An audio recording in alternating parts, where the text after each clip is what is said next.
Olá, Teresópolis. Eu sou o Nelson Filho, estamos começando mais um programa OAB em Foco. Como eu tenho dito nos programas anteriores, nós, na verdade, estamos em fase de experimentação. O que seria essa experimentação? Nós temos modificado o formato do nosso programa.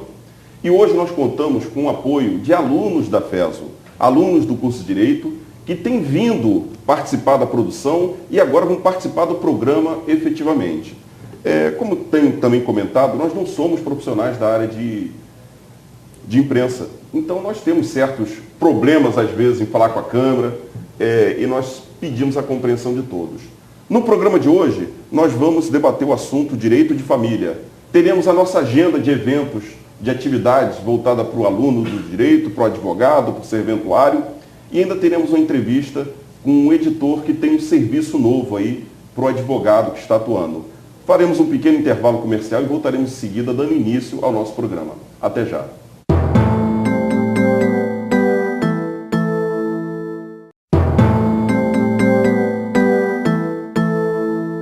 Estamos de volta com o programa OAB em Foco. Vamos começar com a nossa agenda de eventos e atividades voltada para o aluno do direito, advogado, serventuário, todos aqueles que estão relacionados à área técnica do direito. Do meu lado esquerdo, nós temos o Josimar, que é aluno do curso de Direito, e do meu lado direito, o Paulo. Vamos começar com o Josimar. Josimar, o que você tem aí para o telespectador? Muito bem, Nelson. O EMERGE irá realizar o Fórum Sociedade Anônima, Reorganização Societária em Companhia Aberta, dia 10 de março, das 10 às 21 horas, no auditório Nelson Ribeiro Alves, Avenida Erasmo Braga, 115, quarto andar, Palácio da Justiça. Informações no site www.emerge.tjrj.jus.br. Lembrando, Emerge, Escola de Magistratura do Rio de Janeiro. Paulo, o que você tem para a gente? Nós temos um concurso na área de Defensoria Pública do Estado do Rio de Janeiro, com uma remuneração inicial de R$18 mil. O período de inscrição vai até 19 de março. O valor da inscrição é de R$200. Maiores informações e inscrições no site da própria Defensoria, www.dpge.rj.gov.br. Inclusive, esse concurso, nós já alertamos na semana passada, chamamos a atenção para ele, uma remuneração inicial de R$18 mil, tem que ficar atento. Josimar, o que mais você tem para a gente? Haverá uma palestra sobre habeas corpus dia 26 de março, às 10h30, na OAB-RJ, Avenida Marechal Câmara, 150, quarto andar, Castelo. Informações pelo telefone 21 2272 2097. Então, OAB-RJ, Seccional Rio, organizando palestra sobre HC, habeas corpus. Vamos ficar atento aí. Paulo. Nós temos outro concurso na área técnica universitária superior, pelo órgão da UERJ, pela UERJ, Universidade do Estado do Rio de Janeiro, com uma remuneração inicial de R$ 2.550. Os requisitos mínimos são bacharel em Direito com 2 anos de prática forense. O total de vagas são 3, mais o cadastro de reservas. Maiores informações e inscrições no site do Centro de Estudo e Pesquisa do Direito da UERJ, www.cepedurg.org.br. Você não precisa ficar preocupado, não, que esse monte de letrinha, depois o Bruno vai colocar aí embaixo para a gente aí o endereço certinho do site, tá certo? Josimar, vamos lá. Palestra Desconsideração da Pessoa Jurídica, dia 16 de março, às 18h30, na OAB-RJ. Informações pelo telefone 2272-2097 ou pelo e-mail esa@oabrj.org.br. Desconsideração da pessoa jurídica, da personalidade jurídica, é um tema bastante interessante. Se você tem oportunidade, assiste essa palestra. Paulo. A Petrobras Distribuidora também está com um concurso aberto, que as inscrições começaram no dia 3 e vão até dia 21 de março. O cargo é para profissional júnior com formação em Direito. Maiores informações e inscrições no site www.sesgranrio.org.br. Obrigado. Nós temos mais uma agora com o Josimar, não é isso, Josimar? Pois é, uma vaga de estágio. A Vale oferece vagas de estágio. Os requisitos são estar há 2 anos de formatura, ter conhecimento de inglês e informática. A carga horária é de 4 a 6 horas. As inscrições vão até 16 de março. Os benefícios oferecidos são Bolsa Auxílio de R$ 400 a R$ 900, mais vale transporte, vale refeição, seguro de vida, assistência médica. As inscrições e maiores informações no www.vale.com. Obrigado, Josimar. Essa foi a primeira participação do Josimar. Nós o veremos aqui com mais vezes. Vamos lá, Paulo, sua participação aí, final. Nós temos mais um concurso na área de pesquisa energética para os cargos de advogado ou analista de gestão corporativa, na área de administração geral, ou analista de gestão corporativa na área de recursos humanos. As vagas são para o Rio de Janeiro, a remuneração é de R$ 6.697,56, os requisitos são bacharel em Direito com registro na OAB, e as inscrições vão do dia 4 de março a 21 de março. Obrigado, Paulo. Obrigado, Josimar. Como eu falei, eles são alunos do curso de Direito da Unifeso e vão estar participando aqui junto com outros alunos na produção e na realização do programa OAB em Foco. Continuando o nosso diferencial aqui da formatação inicial do programa OAB em Foco, nós hoje vamos experimentar mais uma novidade. Nós temos aqui, eu tenho aqui ao meu lado esquerdo agora, tomou o lugar do Josimar, o Eleon. O Eleon é bacharel em Direito, também estudou comigo aqui na Unifeso, e ele vai fazer uma crônica sobre o nosso tema hoje, que a gente vai falar sobre direito de família, e eu pedi que o Eleon falasse alguma coisa sobre direito de família. Eleon, é um prazer tê-lo aqui. Vamos lá, sua participação. Seja bem-vindo ao programa OAB em Foco. O casal começou bem, como quase todo mundo começa a sua vida conjugal. Mas, com o passar do tempo, o amor foi embora. E assim terminou o convívio harmonioso que existia entre os dois. Porém, ficou um filho desse convívio. E aí, realmente, começaram os problemas a acontecerem. Para que houvesse uma melhor condição, foi marcado a visitação do pai à casa da mãe para estar com o filho. No entanto, a mãe procurava dificultar de todas as maneiras a presença do pai, o convívio do pai com o seu filho. Ficou difícil, então. A criança era envolvida pela mãe. A mãe fazia a cabeça desse filho para que, inclusive, odiasse o próprio pai. Foi então que não restou outra condição. Não existia mais como o pai ter acesso ao próprio filho. Isso denomina-se síndrome da alienação parental. É muito comum nos casais quando se separam e que estão em brigas ferrenhas, dificultando então esse convívio, criando essa impossibilidade do pai conviver com o próprio filho. O inverso também é a síndrome da alienação parental. Fica aqui então a nossa participação e para aqueles que quiserem ter maior conhecimento, maior amplitude com o tema, fica o site Criança Feliz. Obrigado. Obrigado, Eleon. Nós temos aqui, tem aqui do meu lado o César Faria. O César Faria é o editor de um site chamado grergepronto.com.br. Já dei até o endereço do site. Esse site ele presta um serviço inovador para o advogado em exercício. E nós trouxemos aqui a pedido do Rodrigo Ferreira, que é o nosso vice-presidente da subseção, da Teresópolis, 13ª subseção, o nosso amigo César Faria. César, fala um pouco aí do seu serviço. O que você está oferecendo para o advogado? Bem, todo advogado militante sabe que necessariamente terá de recolher as custas devidas num processo no âmbito do Estado do Rio de Janeiro através de um documento denominado GRERG. Esse documento ele é pago em caráter exclusivo no Banco Itaú, que é o sucessor do antigo Banerj, e necessariamente obedecerá a critérios bastante complexos no seu recolhimento, como acredito que os nossos ouvintes advogados sabem desse grau de complexidade. É difícil. Então, o que acontece é o seguinte, hoje que a gente está às portas do advento do processo eletrônico, onde o fim do processo de papel já é anunciado, já é decantado, né, pelas mentes mais brilhantes, né, do nosso mundo jurídico, o GRERG de papel também começa a ser substituído pela GRERG eletrônica. Então, o que acontece? O advogado que visita o site, ele, na verdade, pode simplesmente customizar um pedido DEGRERJ, de acordo com o caso pontual que ele tem em mãos. Isso vai ser remetido para ele por e-mail, é um anexo de e-mail, um arquivo em PDF, totalmente seguro, evidentemente, onde ele abre, imprime e paga no Itaú. O que a gente oferece de diferente que ele não possa fazer? Primeiro que a gente vai poupar o tempo que ele gastaria estudando como fazer. E é a certeza de que ele vai fazer o recolhimento exato. Certo. Porque os militantes sabem também quanto custa um erro, não é verdade? Seja porque no âmbito de um recurso nominado será julgado deserto, se for recolhido insuficientemente, seja porque vai perder tempo em atender uma exigência.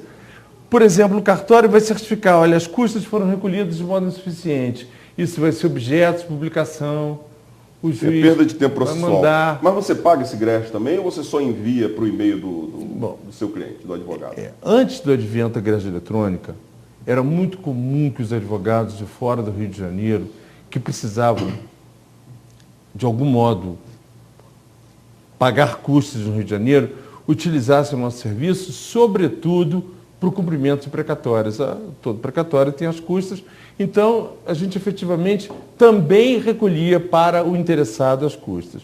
Certo. Hoje esse serviço já não é tão interessante, até porque a GRERJ eletrônica, por exemplo, ela pode ser paga pela própria internet, embora a nossa experiência não aconselhe usar isso sem consciência de que esse pagamento que é feito pela internet, a gente tocou agora num ponto muito importante, ele não é recepcionado pelo tribunal em tempo real. Então a pessoa paga na internet e corre no Proger para protocolar a sua petição com o número da sua GRERJ eletrônica e corre o risco do sistema ainda não ter recebido aquela informação. O que talvez cause num advogado uma insegurança. Né? Com certeza. Não é verdade? Por isso, aliás, aproveito para dizer uma coisa. Não deixem para recolher nada no último dia do prazo. Não é verdade? Eu sei que você é chovendo molhado, né? Dizer isso. Mas vamos que o sistema caia na hora H do último dia do prazo. Como é que fica o seu recurso? Exatamente. Então, para deixar claro, você tem um site, Tem um o site. advogado interessado, ele contrata os seus serviços? Ele pede mensal? acordo. Não. O fornecimento é avulso hoje em dia. Avulso. Mas, na verdade, o bacana disso, modéstia à parte, é a possibilidade da personalização do pedido. É uma coisa muito informal. Eu graças a Deus, eu sou amigo da maioria dos usuários do serviço. A gente está online desde 2006. Eu fiz inúmeros amigos na rede, amigos de verdade até. Certo. Porque a gente começa a conversar e analisa o caso concreto, que isso é importante. Cada caso tem um caso. Hoje, por exemplo, uma coisa que não se sabe muito é que se o processo é remetido para a fazenda, por exemplo, é preciso pagar o porte, remessa e retorno. Quantas vezes a gente faz GRERJ só para o sujeito recolher R$10,09 de porte e remessa porque os autos do inventário foram à fazenda. E o advogado não sabe que esse GRERJ precisa ser recolhido. Quantos meses se perde com isso? Não é verdade? César, então vamos lá, você tem um telefone de contato, o seu endereço do site que eu já dei, você repete, por favor. Para o advogado que esteja interessado, queira mais informações, entrar em contato com você. Isso. Seu telefone, você pode É o passar? 2743-1526. 2743-1526. 1526. Ele pode pedir por telefone. 2743-1526. O endereço do site, grerjpronto.com.br. grerjpronto.com.br. Eu agradeço a sua presença, César. Eu que agradeço. Se tiver outra novidade, estamos aí de Muito portas obrigado. abertas para recebê-lo. Continua nosso programa. Logo em seguida, nós faremos um pequeno intervalo comercial agora e logo em seguida voltaremos com a doutora Marisa e com o doutor Rodrigo para falar sobre direito de família. Até já.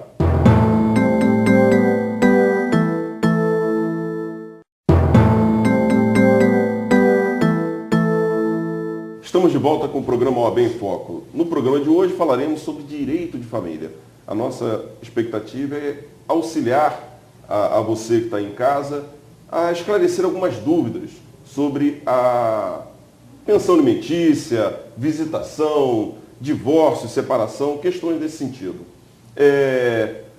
Novamente vou pedir desculpa que a gente está fazendo uma série de alterações, então o programa de hoje está um pouquinho truncado. mas se Deus quiser vai correr tudo certo.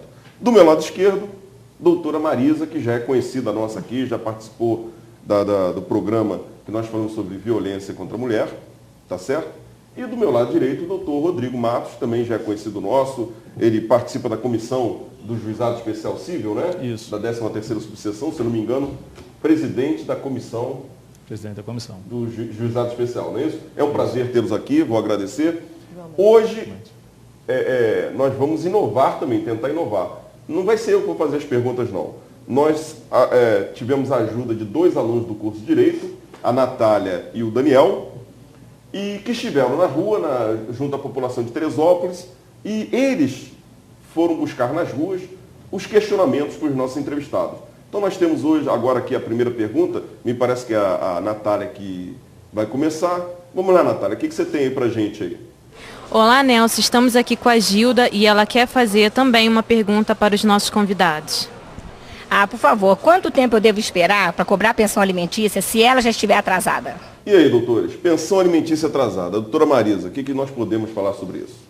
A pensão alimentícia atrasada, né, ela pode ser cobrada a partir do momento que está atrasada. Quer dizer, você tem três meses, né, para você poder cobrar. Agora, ela não esclareceu se já existe um acordo ou se, assim, um acordo que eu digo de parcelamento. Porque muitas vezes, quando você tem um atraso, você já fez um acordo de parcelamento e às vezes esse acordo prevê que uma atrasada vence tudo. Então a gente sempre tem que ver qual é o caso concreto, né? Se ela está se na sentença, na homologação de um acordo, o que está escrito ali para saber quando ela pode cobrar, não é isso, doutor Rodrigo? É verdade. Se na verdade não existe um acordo, não existe uma sentença que determinou o pagamento daquele valor de alimentos, eu acredito que imediatamente ela possa estar movendo uma ação de alimentos para que possa, em primeiro momento, esses alimentos serem fixados e aí sim, posteriormente, havendo o inadimplemento da obrigação, se seja feita a execução de alimentos. Me parece ali... Você já perguntou a execução, que se né? é uma execução. Aí eu vou até fazer uma Mas outra tem esses pergunta. 2 tipos de execução, como eu estou te falando. Tem quando normalmente fez o acordo, teve a sentença, tem o pensão, todo dia 5, todo dia 10. Isso é uma coisa. Está atrasado, quanto tempo eu tenho para cobrar? Uma pergunta. E a outra é se você, por acaso, já fez um acordo que já existia um débito, e aí que às vezes geralmente prevê. Nesse acordo que você venceu uma, você já pode cobrar todo, o acordo todo vence. Entendeu? Depende do caso concreto nisso. Agora, o que o Rodrigo está pontuando, antes de chegar a haver um débito, a pessoa se separou, ou às vezes nem era casada e tem um filho, né, vivia em união estável, ou nem vivia em união estável, só teve um filho de um relacionamento esporádico, e quer entrar com pedido de alimentos para essa criança. Foi o que o Rodrigo colocou. Aí sim, aí você não tem prazo nenhum, você até não pode ficar esperando muito tempo, porque prescreve, né? A gente tem que tomar cuidado com a consciência popular. Vou citar um exemplo aqui para você, para depois falar desses 3 meses aí que me parece ter um pensamento diferenciado. Todo mundo acha assim, não se pode fazer barulho depois das 10 horas da noite. Na realidade, a lei é clara. Ninguém pode ser perturbado no conforto do seu lar, no sossego do seu trabalho. Tá certo? Então, a lei não determina um horário. A consciência popular é que estipulou um horário. Até 10 horas eu aceito. Isso acabou pegando. Então, até 10 horas você pode fazer barulho e depois de 10 não pode. Não, mas eu acho que eu expressei mal, que eu falei assim, ela pode cobrar a partir do momento que estiver atrasado. Isso. Mas existe essa praxe de você dar 3 meses. Eles esperam 3 meses, mas na verdade, artigo 733, porque isso é um processo, né? Então nós temos 732 e 733, se não me engano, do CPC, que regula a fase de execução. Você vai cobrar. A forma que vai executar. A processual. Esses 3 meses, justamente, os 3 meses que está devendo, você vai entrar hoje, os 3 meses para trás que estiver devendo, caso esteja devendo esse tempo todo, vai pelo 733, como você está falando. Qual é a diferença, já que você tocou nesse ponto? Isso. A diferença é que você pode pedir a prisão do devedor. Isso, e o 732, quer dizer, aquelas prestações alimentícias já mais antigas, que você deixou esse tempo todo sem cobrar, por que a lei entende dessa forma? Porque se você ficou todo esse tempo sem cobrar, de repente, né, é porque você não estava realmente precisando tanto desse dinheiro, não precisa ter pena de prisão para o devedor. Então, eu até retifico que, como eu falei, você pode cobrar logo que esteja atrasado, mas existe essa praxe de esperar os 3 meses, né? Ou tá para vencer, o terceiro, você entra, porque sempre se faz aquela tentativa de acordo, ver se a pessoa eu atrasei, mas vou pagar, mas na realidade, uma das coisas mais sérias que nós temos no direito é o pagamento da pensão alimentícia. Sim. Que realmente da prisão civil, né, que deve ser respeitado o dia do pagamento, até porque a criança precisa daquele dinheiro, né, que é para diversas coisas, não só para comprar alimento, engloba um lazer, enfim, às vezes um plano de saúde, a escola está tudo dentro daquele valor, né, e ela precisa daquele numerário para poder viver normalmente, se desenvolver. Então é muito sério esse compromisso de quem paga a pensão alimentícia. Lembrando que, na verdade, o dinheiro da pensão, no caso se tratando de filho menor, né, de criança, quem pede é o responsável legal, geralmente a mãe, a genitora. Mas a pensão é paga para o filho. Para o filho. Até tem a situação, que pode esclarecer, a situação de quando não é para o filho. Existe também a pensão, a gente nem abordou, né? A gente só abordou para a criança, mas existe a pensão para o ex-cônjuge também. Vai ter essa pergunta aí, e também naquela hipótese, quando já não é menor, já é estudante universitário, não concluiu o curso, ainda são devidos alimentos nessa hipótese. Essa pergunta também. Você vê que a pensão alimentícia é um tema que porque, amplo. Como a gente estava comentando, mas é uma pergunta que é difícil você restringir a resposta. Então, respondendo para a Gilda, para essa telespectadora, qual o prazo legal para se cobrar a pensão? Resumindo, a partir do momento que ele está devendo, tem um dia fixado em sentença judicial, né? Ou um acordo homologado, ou uma sentença que o juiz deu. Então, aquele dia marcado. Não foi pago, ela pode entrar com ação de execução. Tá. Venceu, já pode entrar. Vale lembrar que a ação, a pensão alimentícia, ela conta a partir do momento do ajuizamento da ação, né? Porque existem pessoas que querem cobrar pensão. Eu estou sustentando meu filho já há 5 anos e não ajuizei uma ação. Aí eu quero ajuizar agora cobrando os 5 anos que eu não cobrei. Não é isso, doutor? Perdeu a oportunidade, de reivindicar esses alimentos. Então você cobra a partir do momento que você ajuizou a ação. É dali para frente. Não é isso, doutor? Da citação. Da citação do... Então, dali para frente. Do réu. Não é isso? Inclusive, é importante colocar que isso retroage, depois que existe um processo, a pessoa entra com a ação, pede alimentos provisórios. Sim. Né? E aí vai ser discutido. Às vezes os alimentos provisórios não são fixados no valor que ela pediu. O juiz ainda vai ter que ver ali, porque alimentos é uma situação complicada. Você tem que ver a possibilidade daquele que vai pagar, que no caso é o réu da ação, e a necessidade daquele que está pedindo. Aí o juiz vai analisar aquilo ali e as provas dos autos e vai definir. Vai ser isso a pensão, se não tiver acordo. E aí esse valor, às vezes, geralmente, há uma diferença entre o que foi dado como provisório e o que é sentenciado depois. Aí retroage a citação. Nesse ponto, retroage. A diferença retroage a citação. Aí a pessoa tem que pagar aquilo. Porque no caso dos alimentos... É bom o devedor se provisionando, por isso, né? Porque no caso dos alimentos, o juiz, liminarmente, ele tem que fixar os alimentos provisórios. Os provisórios, sim. A pessoa não pode ficar sem... garantir o mínimo... Você não pode ficar sem alimento. Ele já fixa no primeiro despacho. No primeiro despacho, ele já fixa alimentos provisórios. Quando o réu é citado, ele já é citado sabendo que é devedor daquele valor de alimentos. Doutor Rodrigo, explica para o nosso espectador o que é ser citado. Ser citado é o ato pelo qual o réu, no processo, ele toma ciência de que ele está sendo processado. Simplificando mais ainda, doutor, uma linguagem bem clara, que é para aquela dona de casa, para aquela senhora, para aquela mãe que está buscando uma pensão, entendeu? Para saber exatamente quando... Simplificando. É quando a pessoa toma ciência de que está sendo processada. Quando vai lá e descobre... O mais breve possível. Exatamente. Recebe a comunicação de que existe um processo, que você foi citado. Então você já ficou sabendo. É a comunicação que alguém contou, uma comunicação formal. Oficial. Exatamente. Do cartório, né, assinado pelo juiz. Por carta oficial de justiça. Isso. Exatamente. Então já sabe, sua pensão começa a contar a partir do momento em que a parte contrária, aquela pessoa que você está cobrando a pensão, toma conhecimento da ação. Ela toma conhecimento, ela recebe lá a comunicação via correio ou via oficial de justiça de que existe uma ação contra ela pedindo o pagamento da pensão alimentícia. Agora, eu acho que esse assunto a gente pode passar para outro? Podemos para outra pergunta? Podemos. Nós temos agora a pergunta aí do nosso colaborador, estudante Daniel. Vamos lá, Daniel.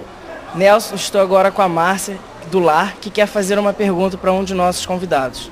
Doutor, o que é união estável? União estável, isso é uma pergunta interessante porque as pessoas têm de vez em quando perguntam isso na rua, direito de família na minha área, mas vamos lá, doutor, o que é união estável? União estável, ela passou a ser reconhecida com o advento da Constituição Federal de 1988. E o que é isso? Ela passou a reconhecer o direito de duas pessoas que vivem maritalmente. O que é viver maritalmente? Viver com aqueles deveres e obrigações decorrentes de uma mesma relação de casamento, tá certo? Sendo que são pessoas que não se casaram, como determina a lei, mas mantêm aquela relação que nós chamamos de relação de fato mori uxório, que é, na verdade, são os deveres de companheirismo, de assistência, de divisão de contas, de tarefas, de deveres. Precisa morar embaixo do mesmo lar? Moram sobre o mesmo, dividem o mesmo teto, sobre o mesmo teto. Elas dividem o mesmo teto. Às vezes, né? Existe entendimento na união estável que o mesmo teto é discutível. Aí a gente vai entrar...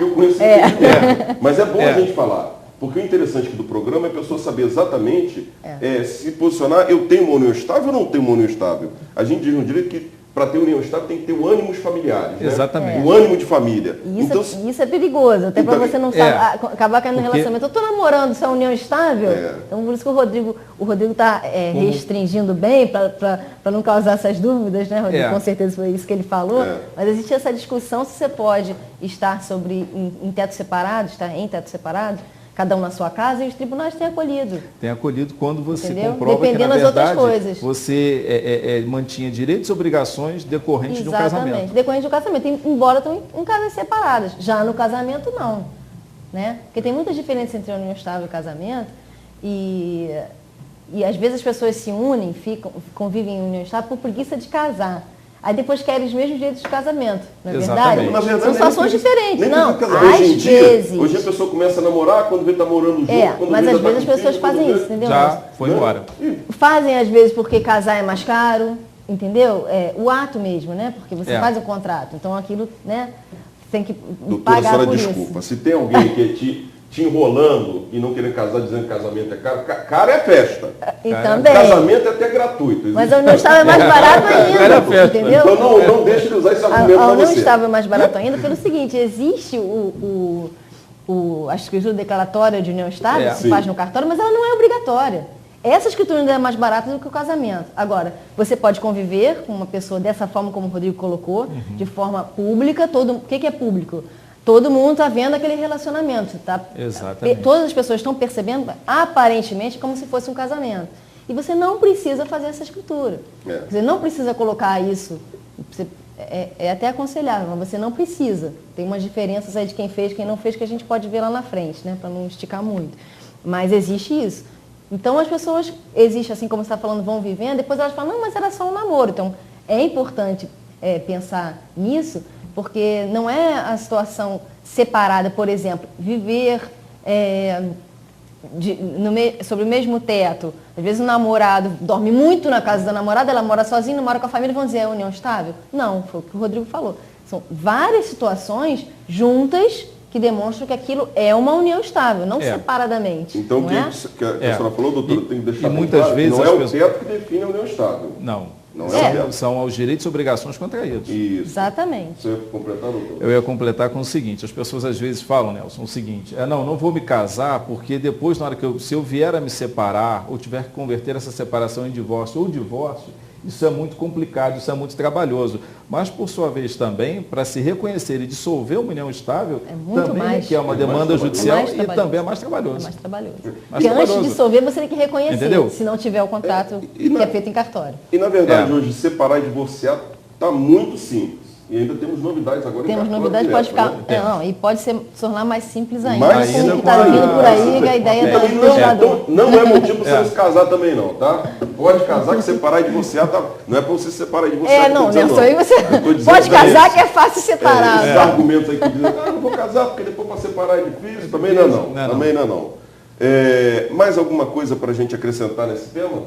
Eu acho que não. A pergunta foi respondida, a diferença? O que é união estável, eu acredito que sim, né? Sobre a união estável em si, realmente a gente teria aqui um programa só para a união estável. Para falar sobre lembrando isso. Que se você tem alguma dúvida, nós temos o nosso e-mail, oabemfoco.teresópolis@oabrj.org.br.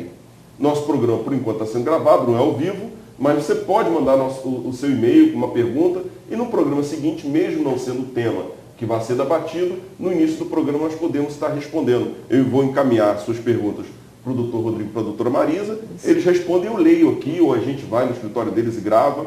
Então, você tem esse contato com a gente, que é esse e-mail. O Bruno vai colocar aí no pezinho da câmera. Tá bom? Vamos passar para outra pergunta. Acho que agora é a Natália que vai entrevistar na rua. Vamos lá, Natália. Olá, Nelson. Estamos aqui com a Daniele, vendedora, e ela também tem uma pergunta para os nossos convidados. Eu queria saber qual é o valor da pensão alimentícia. Valor de pensão alimentícia? Todo mundo pergunta isso. Não, isso a gente acho que até no outro bloco a gente acabou respondendo de certa forma. Vamos lá. Sobre a possibilidade e necessidade. Mas vamos tentar resumir. Vamos isso Porque não aí. existe um valor fixo. Depende de quanto aquela pessoa que vai pedir precisa e quanto aquela pessoa que vai pagar tem para disponibilizar. Né? Então, o juiz vai analisar esse binômio, como o doutor Rodrigo falou, binômio de possibilidade e necessidade, as provas dos autos, né? E ver o que seria justo a ser pago, que não comprometa a vida, né? Enfim, porque a pessoa que... Você tem que entender o seguinte, quando as pessoas se separam, geralmente, pegando o caso de que seja um casamento ou união estável, viviam sob o mesmo teto, por exemplo, ali quando um dos dois sai, ele vai ter uma outra casa que ele vai ter que manter também. Então, a vida vai mudar para ambos, né? Você não consegue manter o mesmo padrão que você tinha anteriormente, porque existe agora uma outra casa, independente. Porque ele vai ter outra mulher, tem outro filho, por isso que ele não quer pagar, começa essas histórias. Gente, independente disso, ele tem que se manter. Então, obviamente que tem compromisso com o filho, né? No caso, a gente está falando aqui sempre do menor, que é o que as pessoas têm mais dúvida, né? Não alimentos entre ex-cônjuges. Então tem que ser analisado isso, visto exatamente quais são as condições reais do caso para saber. Aí tem que ver, é um filho, são 2 filhos, são 3 filhos, porque vai diminuindo o percentual que incide, provavelmente, se tiver salário, o percentual que incide sobre o salário da pessoa que vai pagar, que a gente chama de alimentante. Alimentante.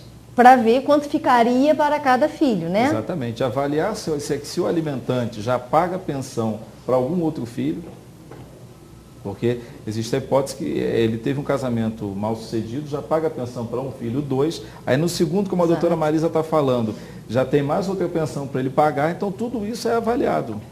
Porque não adianta criar uma obrigação que seja impossível de ser cumprida pelo alimentante.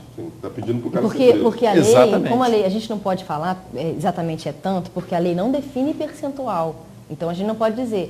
Então depende sempre realmente do caso concreto. Existe a praxe, a gente vê o que os tribunais consideram, mas tudo isso é difícil a gente falar e depois a pessoa dizer, olha, eu ouvi na televisão que é tanto. Mesmo em termos de percentual, é discutível. Porque as pessoas têm essa noção, geralmente quando param a gente na rua, doutor, é 30%, é 40%, 50%. Não existe um percentual. Entendeu? O que se procura manter é o padrão de vida que a pessoa já tinha. O juiz tenta alcançar um valor mínimo que mantenha o menor, padrão, como ele tinha antes. Porém, é aquilo que eu falei. É possível, mas tem que mudar um pouco, porque tem outra casa. Porque ele vai considerar vários fatores, mas ele tenta manter sempre o mais próximo daquilo. Se tinha um colégio particular, ele vai tentar, em sua sentença, manter que ele tem um colégio particular. Não necessariamente que tenha que ter o colégio particular. Lembrando que a obrigação de alimentar é dos dois. Foi bom você ter falado isso. Pai e mãe. Né? Então, porque de repente existiam pessoas que acabam pensando alimentício como profissão. Exatamente. Né? Nós temos aí pessoas alimentícias de 30 mil reais. Tem 3 filhos, um por cada um, aí você recebe tanto por cada um e não precisa fazer mais nada. Não estamos dizendo que esse é o caso das mulheres separadas que têm filhos. Claro que não. Mas eu como homem mulher. Mas estou dizendo que pode acontecer. É comum no seio de maçã ter sempre uma que estraga. Entendeu? E acaba o resto da maçã contaminando as outras. Né? Mais alguma questão para a gente esclarecer sobre o valor a ser fixado? Não, acho que não. Acho que não. Doutor? Não. Podemos passar para outra pergunta? Com certeza. Vamos lá. Outra pergunta, por favor?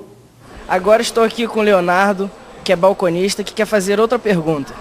Qual a diferença entre divórcio e separação? Nós já até começamos a falar. O doutor Rodrigo parece que já estava falando sobre divórcio e separação. Vamos lá, doutor Rodrigo. Divórcio e separação. A separação ela pode ser pedida quando o casal já tem pelo menos 1 ano de convivência, 1 ano de casamento. Tá certo? Existe uma hipótese, quando você não tem esse 1 ano de convivência, você pode fazer uma separação de corpos. É uma outra coisa. Tá? Depois que você fez a sua separação, você tem o prazo de 1 ano, tem que esperar passar 1 ano da sentença transitada em julgado para convertê-la em divórcio. E você faz o divórcio direto quando você já tem mais de 2 anos do rompimento da vida em comum com aquela pessoa e você já vem e faz um divórcio direto. Só que eu não respondi a pergunta dele. A pergunta dele é qual é a diferença entre separação e divórcio. A separação, ela põe fim à relação patrimonial daquele casal. A tudo que foi construído em comum por aquele casal. Sendo que na separação, quando você tem a sentença transitada em julgado, você tem 2 opções. Ou decorrido o prazo legal, você faz a conversão em divórcio, ou quando o casal, nessa hipótese, voltou a viver junto, voltou a coabitar, você pode pedir a restauração do casamento. Durante o período da separação, antes do divórcio. Antes do divórcio, você pode. Você faz uma... Você anula aquele ato. Exatamente. Porque você não dissolveu o vínculo. Você não dissolveu o vínculo do casamento. Exatamente. Já o divórcio é a dissolução do vínculo do casamento, como a doutora Marisa está falando. Você dissolve através do divórcio ou pela morte também. Ou pela morte também. Né? O vínculo. Agora, até complementando o que ele falou da questão patrimonial, realmente, você também acaba com o dever, né, de coabitação e fidelidade. Sim. Com a separação, esses deveres, porque isso, a fidelidade, as pessoas falam muito. Se eu sair de casa, abandonar o lar, tem esse ponto, né? Dizer que antigamente usava-se muito isso, hoje em dia já percebe que não é tão assim.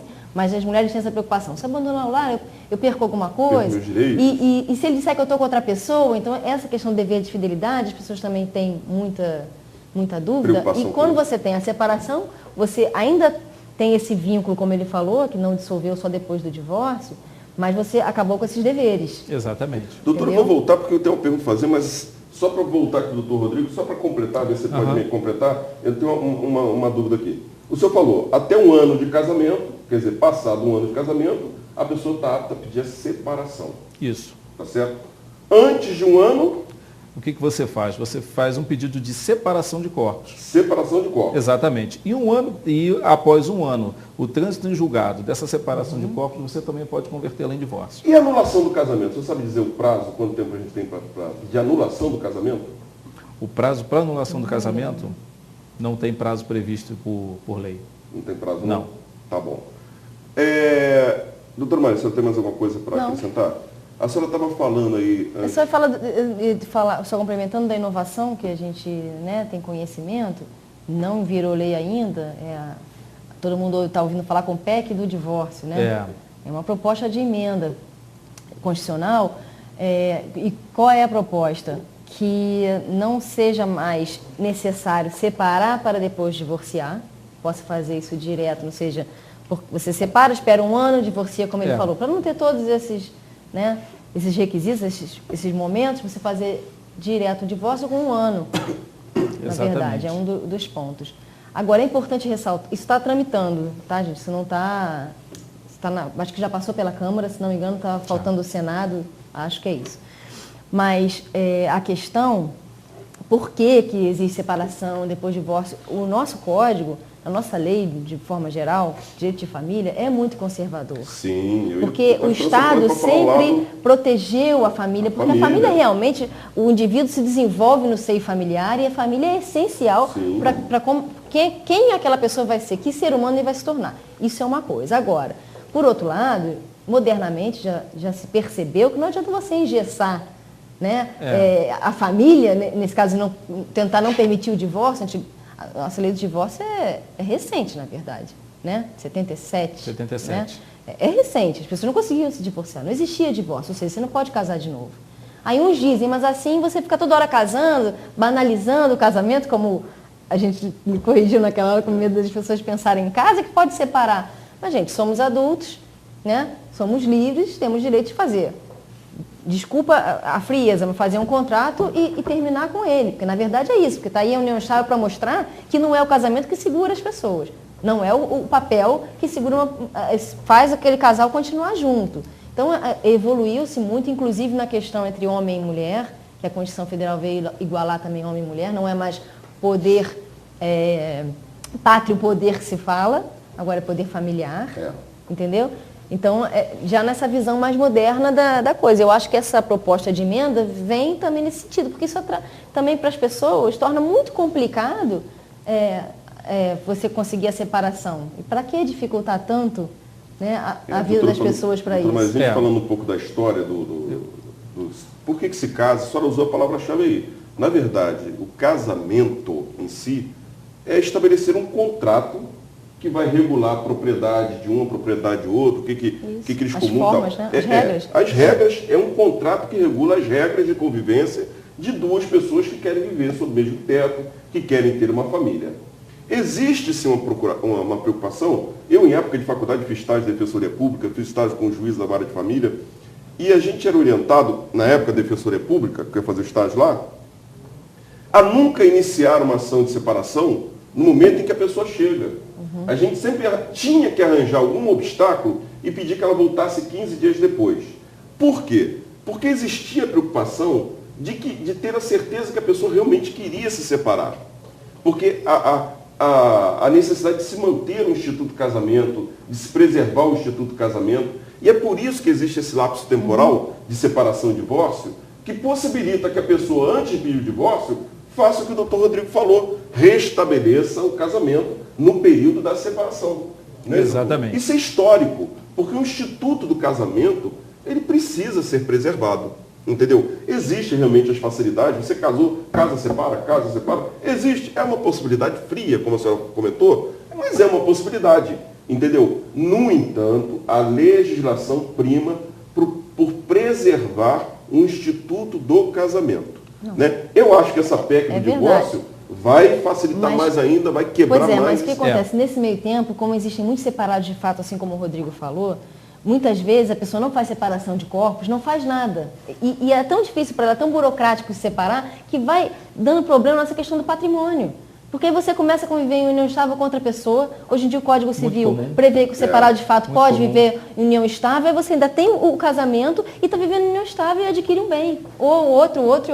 E não dá confusão no patrimônio. Por isso que talvez você engessar aquilo que já é vontade das pessoas é temerário. Eu só tenho mais uma pergunta para fazer, voltar um pouquinho atrás, que eu tinha comentado, que é uma dúvida também constante para as pessoas que abordam a gente na rua. Houve a separação de corpos, mas a pessoa está convivendo sobre o mesmo lar, porque não tem para onde ir, tá certo? Acabou a relação marido e mulher. A pessoa não consegue conviver mais, ver aquela pessoa como seu cônjuge, mas mantém a mesma habitação. Isso é comum, eu conheço casos assim, tá certo? Nesse caso, quer dizer, houve a separação de fato, mas não houve a separação de direito, ou seja, a separação legal. E aí, um dos cônjuges estabelece um relacionamento com outra pessoa externa. E geralmente a pessoa pergunta para a gente, doutor, poxa, eu estou separado, não tem para onde ir, mas eu já estou namorando. Ela pode, ou ele pode usar isso contra mim? Quer responder, Rodrigo? Olha, o caso concreto sempre tem que ser analisado. Tem que ser analisado, exatamente. Mas há 30 anos atrás, isso até que tinha maior relevância. Isso hoje, pelos juízes, pelos tribunais, isso na verdade já é mais desconsiderado. Por quê? Porque esse fenômeno social, que as pessoas elas se separam de fato e continuam vivendo sob o mesmo teto, é uma questão mais de cunho econômico do que de manifestação de vontade. Isso como namorado, porque não tem para onde ir mesmo, porque não tem condição de e tudo mais. Tanto é que antigamente você tinha que discutir uma separação, um divórcio, ali você tinha que englobar tudo. Guarda dos filhos, alimentos, visitação. Hoje em dia você já faz isso. Na separação? Não. Antigamente era assim. Hoje em dia você já pode fazer isso, você já tem que fazer isso, na verdade. Você discute a separação, o divórcio num processo, você discute alimentos, guarda em outros, para quê? Para que você dê maior celeridade. Eu pensei que na separação já cita tudo. É porque você foi. Guarda alimentos, já cita tudo, né? Não, mas aí quando você está fazendo consensual.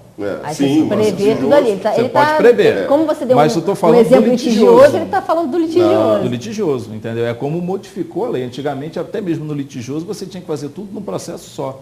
Hoje não, hoje você já faz em outros apartados. Só para resumir, litígio é quando o casal está em briga, não está entrando em acordo. Exatamente. E consensual quando já... Ele está falando isso porque você vai atrapalhar a questão dos alimentos, por exemplo, tem que ser discutida logo, você fica tentando ter que discutir tudo junto, né? Doutor, deixa eu fazer um pequeno intervalo comercial. É porque já me acenaram ali que já está no horário. Mas a gente volta em seguida no próximo bloco e a gente continua Tá ótimo. Dá mais um fecho aí nessa coisa. Fazendo um pequeno intervalo comercial e voltamos já já. Aguarde.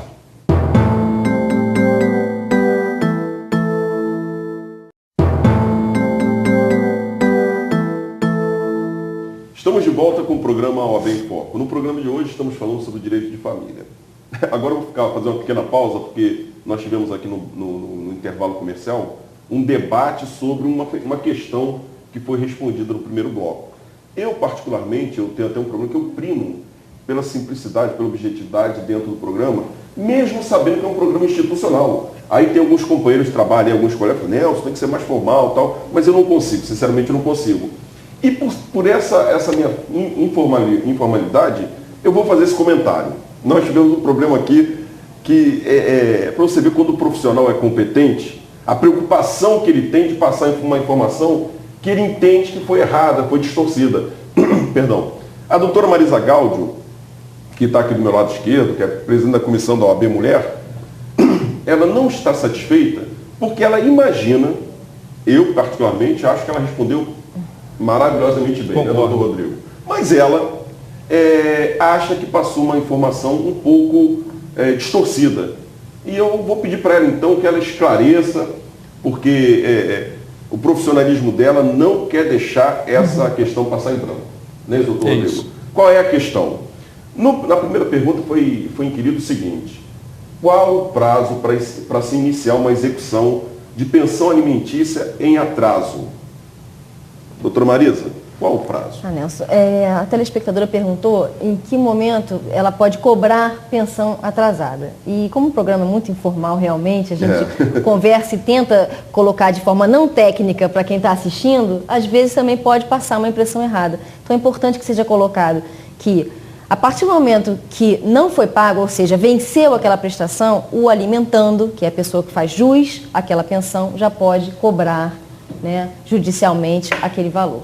É só isso que a gente queria pontuar. Existe uma praxe de esperar 1, 2 meses, até 3, porque é o prazo realmente depois que pode se pedir prisão civil, para ver se, por acaso, a pessoa que está devedora, né, teve algum problema, não pôde fazer o pagamento exatamente naquele dia, mas está ainda fazendo. Às vezes a pessoa que nos procura não vai ao banco para ver se foi feito com atraso, mas foi feito. Então, por isso que eu mencionei a questão de esperar mais um pouco. Mas está devendo, venceu hoje, você pode cobrar amanhã.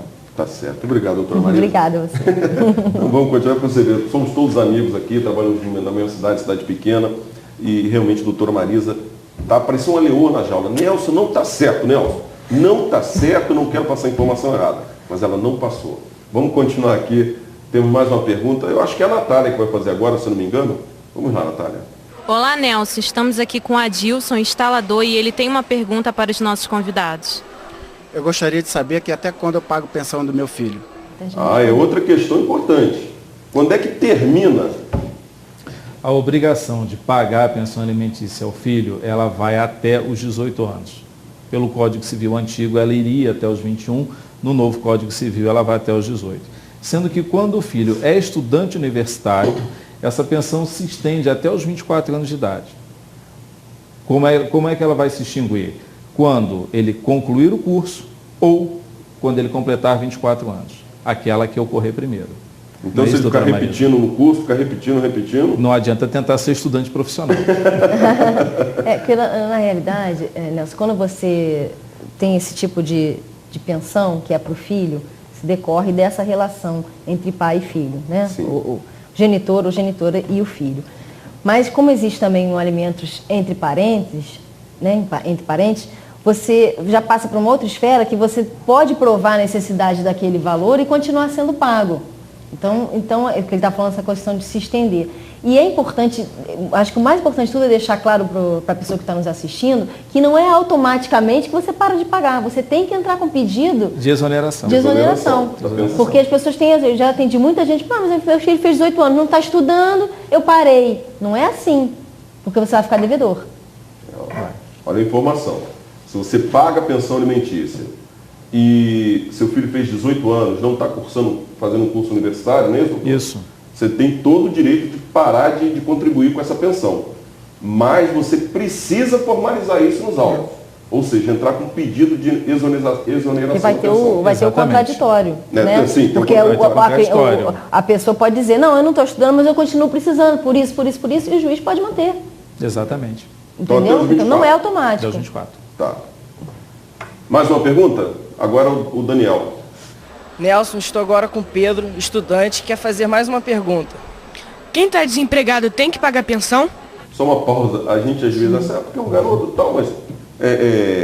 Pode ser o caso dele. Pode né? ser o caso, não acredito que não seja o caso ou o pai dele. dele. Às vezes ele ouviu um amigo comentar, ele ficou intrigado com aquilo, né? Então agradecer a participação do Pedro. Obrigado aí, Pedro. Vamos lá. Doutora Marisa. Quem está desempregado tem que pagar pensão, sim. Por quê? Se você tem um filho menor, ele tem que ser mantido pelo pai e pela mãe, ambos têm que contribuir, você é responsável por ele. Sim, a gente não come só quando está empregado, né? Não é verdade? Então, lógico que estar desempregado é mais difícil, tem pessoas que não entendem isso. Eu estou desempregado, não posso pagar. Como é que você sobrevive? Aonde você mora, o que você come? Você não tem que se manter? O seu filho também, ele é uma extensão de você, digamos assim. Nesse ponto, você tem que pagar. O valor é que vai ser discutido de forma diferente, porque essa pessoa está desempregada. Certo. Alguma coisa a acrescentar, doutor? Já tendo sido efetuado já tendo sido homologado o acordo, já tem a sentença. E um valor estipulado. Para aquela pessoa que está com dificuldade de encontrar um emprego, que está desempregado, o caminho é fazer uma ação de modificação de cláusula, para que reduza esses alimentos. Porque, caso contrário, se ela está obrigada a pagar um salário mínimo mensal, ela permanece obrigada a pagar um salário mínimo mensal, como muito bem a doutora Marisa explicou. Então, vamos lá. Fica atenção aí. Fica claro, então, que em todo momento em que você estiver pagando uma pensão, tudo que fizer referência à pensão, seja o não pagamento, o inadimplimento, por um motivo qualquer, o pedido para que se pare de pagar, todas essas variações elas têm que ser notificadas ao juízo através de petição.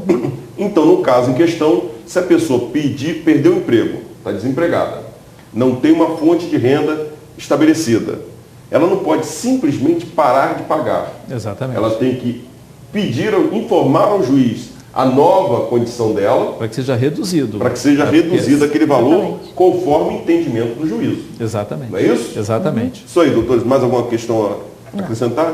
Outra pergunta, por favor. Olá, Nelson. Estamos aqui com a Ailton, comerciante, que tem mais uma perguntinha para os nossos convidados. Tudo bem, doutor? Em caso de morte, o companheiro ou a companheira podem receber a pensão do INSS? Meu amigo, vamos lá. Sim, com certeza.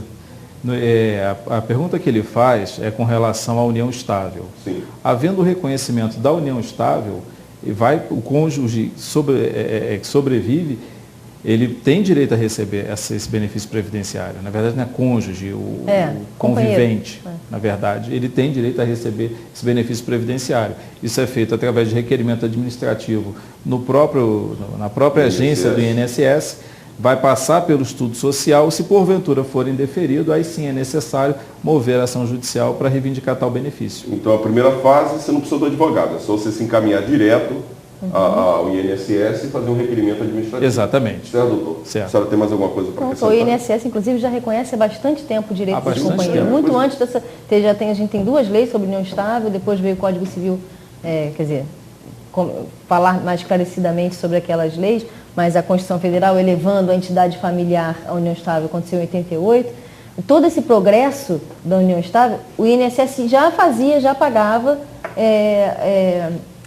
pensão aos companheiros, antes mesmo, sabe? Já foi, assim, precursor, digamos assim. Mas, doutor, também um caso concreto.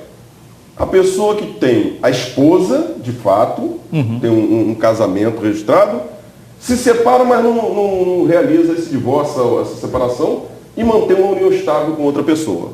É o separado de fato que a gente chama. E não é o de direito, Não é o de direito. Então você tem a esposa, com um contrato de casamento estabelecido, e você tem a convivente. Qual das duas faz jus à pensão? O INSS tem dividido. Você só não pode, hoje em dia até já está mais claro isso, é o concubinato impuro, que a gente chama. Não é união estável. É você ser casado, não estar separado de fato, você convive, continua com a sua esposa e tem um relacionamento extraconjugal. Aí, não. Você não está nem casado com outros, aí seria... uma concubina. A concubina não é união que se estável, fala. é a concubina. Antigamente se falava em concubinato, como hoje em dia se fala em união estável. São coisas separadas. A união estável é como o Dr. Rodrigo bem definiu no início do programa. Concubinato seria essa outra situação. Que o separado de fato, ele já não está vivendo mais com a... nesse caso seria a mãe. Sim. Aí o INSS não vai pagar, não vai dividir. Não tem direito à pensão. Agora, você está separado há um tempão daquela pessoa. Pô, há 20 anos que você está separado, mas não fez ainda o divórcio. Aí ele morre. Você, que bom, vou ganhar pensão. E ele está vivendo com outra pessoa já, sei lá, há 10. E aí a mulher acha que não, que quem só tem direito era ela porque não ficou divorciado. Não é bem assim, que a gente tem que olhar os fatos, né? Tá certo, obrigado. Vamos lá, mais uma pergunta. Nelson, estou agora com o Rogério, administrador, que quer fazer mais uma pergunta para um de nossos convidados. Nelson, até quando dura a obrigação dos pais pagarem a pensão para os filhos? Seu doutor Rogério Branco, ele estudou comigo, ele fez faculdade, mas ele abandonou. Um abraço para o Rogério, que eu Um abração também, gente finíssima. Parece, Rogério, que já foi respondido, mas a gente pode responder novamente. Respondeu. Né? Quando termina a obrigação de pagar? Aos 18 anos, quando o filho completa a maioridade. Se ele for estudante universitário, essa obrigação se estende até os 24 anos.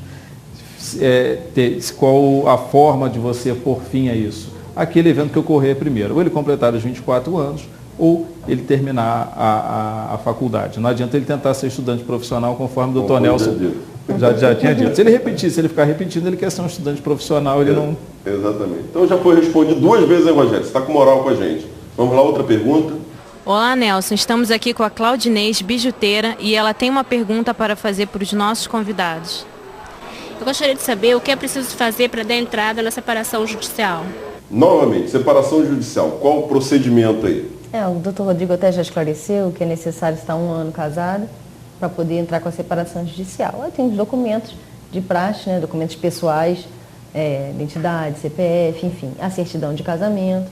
Aí você, com esses documentos, sua comprovante de residência, enfim, tem que ver se tem filhos para ter certidão de nascimento dos filhos. Você vai procurar um advogado ou a defensoria pública, pedir para dar entrada na sua separação, que pode ser consensual, quer dizer, ambos vão assinar aquela petição, vão estipular as regras, né, de visitação do menor, se vai ter pensão, se partilha de bens, bens se tiverem, vão ser partilhados, e se não houver acordo, o outro vai ser citado, como já explicamos o que é a citação, vai tomar conhecimento formal daquele processo para responder se tem algo contra aquela separação, se quer discutir alguma coisa, ou se concorda, enfim. E é assim que acontece até a sentença. Doutor Rodrigo, alguma coisa a acrescentar? Nada, perfeito. Depois que ela fala, não tem que falar. Não tem que falar, pois é. Vamos lá. Nelson, agora estou com a Amanda, que é vendedora, que tem mais uma pergunta para um dos nossos convidados. Se a pessoa for presa, ele fica perdoado da dívida? E aí, o preso? Isso é uma questão extremamente complexa. Por quê? Porque o Código Civil e a própria lei que define os alimentos, eles silenciam a respeito disso. Por que eu digo que é uma questão mais complexa? Porque, havendo a impossibilidade do pagamento de pensão pelo preso, quem vai ficar responsável por isso? O novo Código Civil fala, todos os parentes em linha ascendente. Depois que você excluiu todos os parentes em linha ascendente, você vem para os parentes em linha colateral. Então, isso é uma questão que gera muita polêmica, gera muitas controvérsias. Tem diversas decisões, tem diversos julgados diferentes quanto ao caso concreto, tá certo? Porque uma coisa é fato, os menores existem, eles estão ali, precisam sobreviver, e um dos cônjuges só, muitas vezes, não tem condições de manter aquele padrão de vida, como muito bem a doutora Marisa explicou no primeiro bloco, respondendo até a outra pergunta. E, na verdade, o que eu aconselho? Se a senhora que fez a pergunta tem algum amigo, parente conhecido nessa situação, deve procurar um advogado ou a Defensoria Pública. Para quê? Para que seja feita uma ação de alimentos em face dos avós paternos. Agora, só complementando essa, eu não sei se a pergunta dela, agora eu estava pensando enquanto o doutor Rodrigo colocava. Se é prisão civil ou prisão criminal? Ou prisão civil. Porque se for prisão civil... Continua. O que acontece? Ela ela entrou com a execução... Vamos explicar o que é prisão civil aqui. É aquele caso que a gente estava falando de entrar com a execução e pedir a prisão por aquele valor dos 3 últimos meses anteriores ao dia que você deu entrada na ação. Ou seja, aquela pessoa que tinha obrigação de pagar a pensão, não pagou e foi preso por não ter pago. Aí ele foi preso porque não pagou. Ele vai ficar desobrigado de pagar aquele valor? Não. Ele vai continuar com aquele débito. Não é porque ele foi preso. Não é ou paga ou é preso. Não. Ele vai ser preso porque não pagou, aí ele sai e continua devendo. Certo. Aí tem a outra hipótese que o doutor Rodrigo está vendo, que é a prisão criminal. Que é a prisão criminal. É um traficante, é um assaltante de banco e tal. Mas a pergunta é, a prisão é preventiva ou a prisão já é decorrente de uma sentença condenatória? Vamos imaginar a pior das hipóteses. Prisão, sentença condenada, transitado em julgado. Transitado em julgado, está preso. O caminho é fazer ação de alimentos em face dos avós paternos. Mas existe possibilidade? Sabe por que eu vou lhe perguntar isso, doutor? Vou insistir. Nós estamos fazendo aqui no programa pesquisa sobre legislação e tal, porque o direito é como medicina. É impossível um advogado dizer assim, eu sei toda a legislação sobre todos os ramos do direito. Impossível. Isso é impossível. Impossível. Você sabia que existe Bolsa Atleta? Bolsa Atleta. Aí eu descobri que existe Bolsa Presídio. Existe. Eu não sabia disso. Existe. Então, quer dizer, e de R$780 o preso. Entendeu? Então, quer dizer... Aí deixa eu entrar em outra esfera. Então ele pode pagar pensão? Se o preso, por exemplo, ele já está preso, a sentença condenatória transitou em julgado. O que é isso? Não cabe mais recurso. Ele vai ter que cumprir a pena. Sim. Tá certo? Mas vamos dizer que essa pessoa seja beneficiário da Previdência ou de uma Previdência privada e recebe rendimentos, o desconto vai continuar sendo feito depende muito do caso concreto, vai continuar sendo feito no benefício dele. Pode haver complementação até dos avós, que você falou, entra contra os avós, às vezes os avós só complementam aquela pensão. Mas eu vou empreender o que a doutora Marisa fala sempre aqui, que é a preocupação dela. Nelson, depende do caso concreto. E hoje nós temos uma outra questão de alimentos, que é a questão dos alimentos gravídicos. Que é uma nova lei que saiu, que são os alimentos devidos enquanto da gestação da mulher. Né? E nesse caso, o autor da ação é a mulher, o juiz fixa alimentos provisórios, em alguns casos ele deixa de fixar porque é necessário formar o contraditório, na hipótese do casal não ser casado, mas viver em união estável. Aí primeiro ele tem que fazer uma audiência para que ele tenha certeza de que realmente o réu é pai daquela criança que vai nascer. Porque é muito complicado, doutor, que eles pedem exame de DNA, que leva um ano para ver. Exatamente, a criança já nasceu. Nelson, mas nessa hipótese, Nelson, do juiz... Depois que for pago, a pessoa não vai reembolsar. Nessa hipótese do juiz fixar alimentos provisórios, os alimentos são pagos em favor da genitora do menor, da gestante, e aí quando o menor nasce, é uma questão de flexão da lei. Eles são convertidos em favor do menor. Não extingue aqui, vamos supor, a genitora vai receber um determinado valor a título de alimentos gravídicos, e quando a criança nasce, como é que é isso? Ela para de receber e tem que fazer uma inovação de alimentos? Não. Eles são convertidos em favor da criança. Deixa eu fazer uma pergunta aqui, talvez não sei se vou complicar, mas até eu fiquei curioso nessa situação. Nós tivemos aqui em Teresópolis um caso concreto de uma mãe que omitiu de um pai que eles tinham uma filha. Inclusive amigo nosso, ele é advogado. Ele não, o irmão dele é advogado. Eu vou omitir nomes aqui, mas foi um caso polêmico, apareceu até no Fantástico. Quando essa pessoa foi citada, o pai, para pagar a pensão, eu acho que eu não sei se eu vou dar a informação errada, eu não sei se ele foi citado ou se a filha procurou e disse que era filha. Não, acho que ele foi citado a pensão. Mas o caso foi citado a pensão, ao invés dele pagar a pensão, ele processou a mãe, dizendo o quê? Alegando o quê? Que ele nunca soube que tinha uma filha. E ela, mãe, omitindo essa informação, tirou dele o direito de ser pai. Lembra desse caso? Mas aí é dano moral. Dano moral. Ele pediu um dano moral. Eu vou concluir nessa ponta. Ele pediu um dano moral, dizendo que ele tinha sido proibido, ele tinha sido, como se diz? Lesado. Foi lesado, ele foi afastado. Ele furtado o direito de ser pai. Aí vamos imaginar o seguinte. A gestante vai e alega que fulano é pai do filho dela. Tá certo? A prova ali que poderia ser feita no cordão umbilical, o exame de DNA. Se a pessoa que está sendo apontada como pai tiver condições, ele paga R$1.200, R$1.500, não sei, e faz um exame laboratorial, pega o exame de DNA, em um mês ele já sabe, comprova a paternidade ou não, através do exame do cordão umbilical. Mas no caso que não se tem condições de pagar esse exame, ele tem que esperar, através da justiça gratuita, até um ano no laboratório mandar o exame. Então, um ano depois, quer dizer, a criança já nasceu. Quando a criança nasceu, ele descobre que não é pai. Mas, meu Deus, eu paguei a pensão esse período inteiro que ela estava grávida, e eu não sou nem o pai. Aí nós sabemos que pensão paga não se devolve. Não se devolve.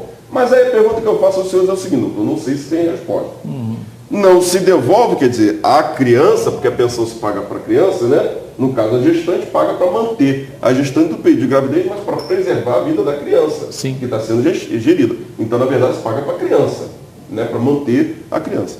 A criança não devolve, mas caberia uma ação contra a mãe, alegando que ele foi enganado e que ele pagou a pensão indevida? Mas aí não tem nada a ver com alimentos. Ele vai entrar com uma ação... É isso que eu quero saber. Ele pode entrar com uma ação... Até porque o direito de ação está previsto na Constituição, para começar. Agora, se ele vai ganhar ou não, é outra discussão e vai depender sempre do caso concreto. Agora, a princípio, houve uma lesão a ele. A honra, uma série de coisas que a gente não sabe que foi discutido ali no processo, como é que... Exatamente. Né? E ele foi imputado a ele uma situação. Agora, se não teve sentença, ainda bem. Porque tendo sentença e ele como pai, depois não muda isso. Exatamente. Por que eu estou pensando Se não teve a sentença, é menos mal. Entender bem. A pessoa está passando na rua, de repente vai uma mulher e fala, ele é o pai do meu filho. Mas os juízes não vão... Lógico, Nelson, tem que ter. O juiz pode não ter o exame de DNA, mas vai ter outras provas para mostrar indício que aquele ali seja pai. Pode ter erro? Claro que pode. Mas não vai ser assim, apontou, é o pai. Claro que não, tem um contraditório. Que bom, né? Por isso que geralmente, nesse tipo de ação, o juiz marca a audiência especial de justificativa. E bota os dois ali frente a frente? Exatamente. E o juiz de família já tem essa... E se for necessário, a autora já rola oportunamente as suas testemunhas para que comprovem aquilo que ela está alegando no seu pedido inicial. Troço complicado, né? Eu provo que ele é o pai porque no dia tinha 3 pessoas... O mais complicado, que eu acho, o mais complicado é quando você tem relações intercorrentes, né? Aí é o mais complicado. Porque você, para definir, é realmente só o exame de DNA. Bom... Esclarecido? Esclarecido, doutora? Mais uma pergunta, por favor. Olá, Nelson. Estamos aqui com o Júnior, contador, que quer fazer uma pergunta para um de nossos convidados. Eu queria saber em que caso o ex-marido e ex-esposa não precisam pagar pensão. Esse é meu amigo Itamar, treinou taekwondo comigo há muito tempo atrás. E aí? Ele não esclareceu, não precisa pagar pensão para quem? Para quem? Se é para ex-marido ou para para o outro... Para os filhos, né? Imagina para os filhos. Não, mas para os filhos, se você vai ter... O filho não está com a guarda, a mãe está com a guarda daquele filho. O pai está em outra casa, né? Bem assim, simplificadamente. Ele vai ter que pagar, contribuir, sempre. Agora, o ex-marido pagar pensão para a ex-mulher, ou a ex-mulher pagar pensão para o ex-marido, aí que são as situações fáticas, você tem que ver, essa mulher não trabalhou a vida inteira porque o marido não permitiu, ou porque eles optaram para tomar conta dos filhos, então ela não tem condições de viver sem um valor. Quantos anos ela tem? Ela tem condições de entrar no mercado de trabalho de novo? Não. Tudo isso tem que ser avaliado para saber se vai ter que haver o pensionamento ou não. Para você ver, isso eu vou falar para vocês que vai acontecer nos bastidores do programa, quando a gente terminar o programa. Faço questão de torcer a orelha da doutora Marisa. Sabe por quê? Ele fez uma pergunta... E eu abri. E ela respondeu as duas. Isso. E ela estava insegura. O que ele está perguntando? Ele disse? A pergunta é muito... ela não é objetiva, ela é muito ampla. A preocupação dela técnica é tão grande, entendeu? Que ela já esclarece tudo. Entendeu? E ela ficou preocupada. Tudo é impossível, né, Rodrigo? Primeiro bloco, com certeza. Tudo é impossível. Então, entendendo. Tem que se preocupar, doutora Marisa. Vamos lá. Mais uma pergunta. Olá, Nelson. Estamos aqui com a Letícia, empresária, que quer fazer uma pergunta para um de nossos convidados.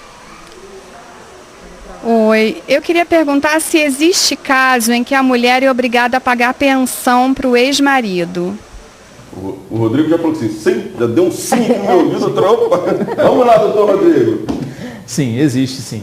No caso, a pergunta dela também ficou um pouco vaga a pergunta dela, por quê? Ela quer saber com relação aos filhos ou com relação ao ex-marido. Existe sim, nas duas hipóteses. Quando os filhos estão sob a guarda do marido, do ex-marido, ela vai pagar a pensão aos filhos. E quando existe a possibilidade, são casos mais remotos, mas quando o marido não consegue o reingresso ao mercado de trabalho, você, por uma questão de isonomia, você também aplica o mesmo princípio que é aplicado com relação à mulher. Então, o seu isonomia é? Igualdade. Isso, questão de igualdade. Questão de igualdade. Então, o que acontece? A mulher ela acaba sendo obrigada a pagar a pensão ao ex-marido até que ele consiga reingressar ao mercado de trabalho.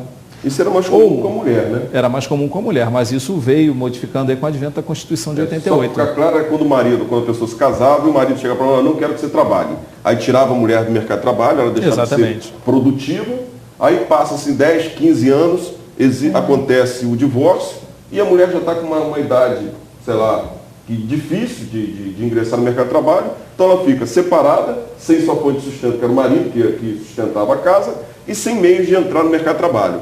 Nessa hipótese, existe o pagamento de pensão até que ela consiga se reintegrar ao mercado de trabalho. Exatamente, certo. Né? Há de infinito também, vai pagando sempre. E agora a legislação preveu a possibilidade do homem também, porque hoje em dia, na verdade eu falei que era antigamente, mas hoje em dia está ao contrário, doutor. Existe agora, a mulher está tão atuante no mercado de trabalho, que não é incomum você ver o homem em casa, né, e a mulher na rua trabalhando. Aí a lei prevê, nesse caso, que havendo uma separação, o homem teria direito a uma pensão por um período até que ele retornasse ao mercado de trabalho. Exatamente. Existem casos, às vezes, na prática, né, que os homens têm muito vergonha de pedir, de ingressar com ação contra a ex-mulher. Os filhos vivem com ele, mas ele tem vergonha de pedir. Entendeu? Só que você tem que pensar assim, você está pedindo para os seus filhos, o direito é deles, você está só representando. Exatamente. Isso tem que ficar claro, não é vergonha nem para um lado nem para o outro. Precisamos fazer um pequeno intervalo comercial e voltaremos em seguida com as considerações finais. É só um momento.